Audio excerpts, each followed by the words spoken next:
అదరగొట్టే కారం రంగు రుచి ఆచి కారం పొడి. సంక్రాంతి పండుగకి వచ్చే తెలుగు ప్రజల కష్టాలు అంటే ముఖ్యంగా ట్రాఫిక్ కష్టాలు తీర్చేందుకు ఆంధ్రప్రదేశ్ సర్కార్ నడుం బిగించిందని చెప్పుకోవచ్చు. దీంట్లో ప్రధానంగా అటు చెన్నై నుంచి కానీ ఇటు హైదరాబాద్ నుంచి కానీ ప్రధానంగా సొంత ఊళ్ళకి ముఖ్యంగా గోదావరి ప్రాంతాలకి కృష్ణా పరివాహక ప్రాంతాలకి వచ్చేటువంటి ప్రజలు ఎవరైతే ఉన్నారో, దూర ప్రాంతాల నుంచి వచ్చేటువంటి బంధువులు అయితే ఎవరైతే ఉన్నారో వాళ్ళ కష్టాలు తీర్చడానికి విజయవాడ వెస్ట్ బైపాస్ని పూర్తి స్థాయిలో ఓపెన్ చేయబోతున్నారు. సంక్రాంతి పండుగను పురస్కరించుకొని ఇక్కడ మనకి గతంలో అంటే గన్నవరం ప్రాంతం నుంచి, చిన్నవటిపల్లి ప్రాంతం నుంచి పూర్తిగా విజయవాడని టచ్ చేయకుండా విజయవాడ పరిసర ప్రాంతాల నుంచి వచ్చేటువంటి వెస్ట్ బైపాస్ రోడ్ ఏదైతే ఉంటుందో అది గొల్లపూడి వరకు వస్తుంది. హైదరాబాద్ నుంచి వైజాగ్ వెళ్ళాల్సినటువంటి వాళ్ళు, లేదా హైదరాబాద్ నుంచి ఏలూరు వెళ్ళాల్సినటువంటి వాళ్ళు, లేదా గన్నవరం సమీప ప్రాంతాల్లోకి వెళ్ళాలంటే గతంలో విజయవాడ సిటీలో నడి మధ్యలో నుంచి వెళ్ళాల్సినటువంటి పరిస్థితి ఉండేది. అక్కడ రామవరపాడు రింగ్ కానీ గన్నవరానికి ముందు కానీ విపరీతమైన ట్రాఫిక్తో కారు కదలాలంటే కనీసం గంటల తరబడి వేచి చూడాల్సినటువంటి పరిస్థితి ఉండేది. ఆ పరిస్థితికి చెక్ పెడుతూ ఇప్పుడు పూర్తి స్థాయిలో వెస్ట్ బైపాస్ను అందుబాటులో తీసుకురావడానికి పూర్తి స్థాయిలో ఏర్పాట్లు చేశారు.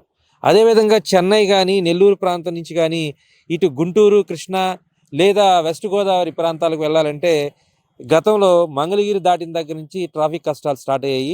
ఏదైతే వారధి ఉంటుందో ఆ వారధి మీద కూడా పూర్తి స్థాయిలో ట్రాఫిక్ చక్రబంధంలో ఇరుక్కోవాల్సినటువంటి పరిస్థితి ఉండేది.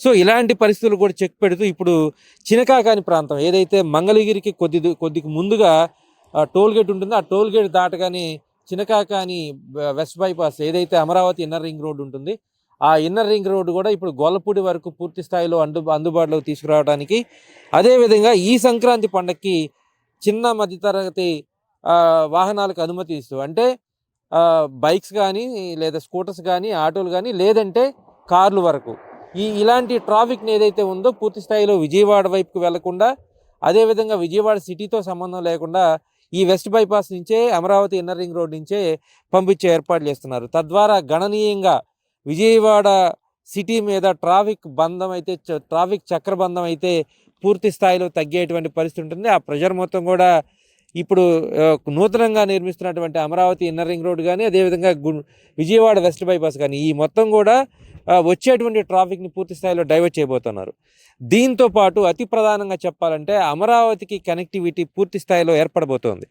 ఎందుకు ఇక్కడ చాలా స్పష్టంగా చెప్పాలంటే గుంటూరు ప్రాంతం కానీ విజయవాడ ప్రాంతం కానీ ఈ రెండు ప్రాంతాల నుంచి అమరావతికి కనెక్ట్ అవ్వాలంటే, ముఖ్యంగా సచివాలయం ప్రాంతానికి కనెక్ట్ అవ్వాలంటే గతంలో మంగళగిరి ఊళ్ళో నుంచి అటు కృష్ణాయపాలెం ఇతర ప్రాంతాల గ్రామాల నుంచి పూర్తి స్థాయిలో మందడం, వెలగపూడి ఇట్లా మొత్తం గ్రామాల్లో నుంచి పర్యటించాల్సినటువంటి పరిస్థితి, ప్రయాణించాల్సినటువంటి పరిస్థితి ఉండేది.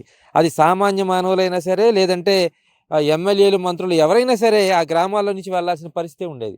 అదేవిధంగా అమరావతి ప్రాంతంలో నిర్మించినటువంటి ఏవైతే కళాశాలలు ఉన్నాయో వాటికి వెళ్ళాలన్నా సరే విద్యార్థులు పూర్తి స్థాయిలో ఇబ్బందులు పడేవాళ్ళు. అంటే ఒక పక్కన గుంటూరు జిల్లా వైపు నుంచి ఉన్నటువంటి తాడికొండ లాంటి ప్రాంతం వైపు రోడ్డు పూర్తిగా శిథిలమైపోవటం, అదేవిధంగా ఇటు విజయవాడ మీద నుంచి వెళ్ళాలంటే కరకట్ట మీద కూడా పూర్తి స్థాయిలో ఇబ్బందులు అంటే చాలా ఇబ్బందులు ఉన్నాయి. ఎందుకంటే అక్కడ విఐపి తాకిడి ఎక్కువ ఉంటుంది, అదేవిధంగా ముఖ్యమంత్రి నివాసం ఉంటుంది.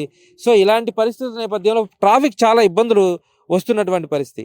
సో ఈ నేపథ్యంలో ఇటు అమరావతి ప్రాంతానికి కానీ సచివాలయానికి కానీ అసెంబ్లీ ప్రాంతానికి కానీ చేరుకోవాలంటే చినకాకాని ప్రాంతం నుంచి ఇప్పుడు మనం చూస్తున్నటువంటి ఈ హైవే ఏదైతే ఉందో అమరావతి ఇన్నర్ రింగ్ రోడ్, దీన్నే గొల్లపూడి దాటిన తర్వాత విజయవాడ వెస్ట్ బైపాస్ అంటారు. సో ఇలాంటి ఈ ప్రధానమైనటువంటి జాతీయ రహదారి అందుబాటులోకి రావడం ద్వారా అమరావతి ప్రాంత కష్టాలు, ముఖ్యంగా విజయవాడ నగరానికి కూడా ట్రాఫిక్ చక్రబంధం నుంచి భారీ వెసులుబాటు అయితే రాబోతోంది. ఈ సంక్రాంతి నుంచి అంటే ఖచ్చితంగా మరొక వారం రోజుల్లో ఇక్కడ ఉన్నటువంటి బైపాస్ పూర్తి స్థాయిలో అందుబాటులోకి వస్తుంది. వాహనాలను కూడా ఇప్పుడు పాక్షికంగా 1-2 వాహనాలను అనుమతిస్తున్నారు, ట్రయల్ రన్ నిర్వహిస్తున్నారు.